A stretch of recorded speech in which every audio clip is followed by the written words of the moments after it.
食咩早餐啊？魚蛋瘦肉粥好冇？好啊，不過要加隻鹹蛋嘅喎。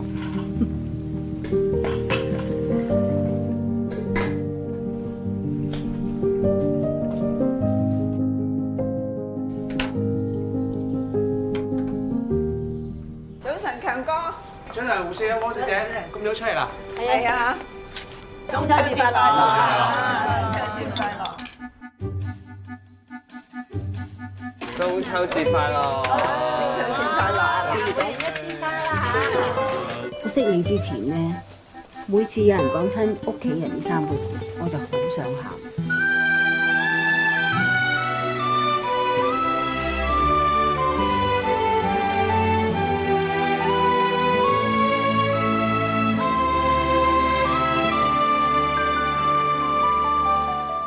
嘉文嗰隻眼好似同我講緊嘢，對我嗰種心情，令到我覺得我好多謝呢個女人，因為佢係將我成個人生嘅嗰幾十年呢，係完全提升到有咗一個家嘅溫暖，即係我係自己嗰個感覺湧上嚟，我就再深情咁樣去錫一錫佢嘅，即係我望住佢嘅眼，我係好有感覺嘅。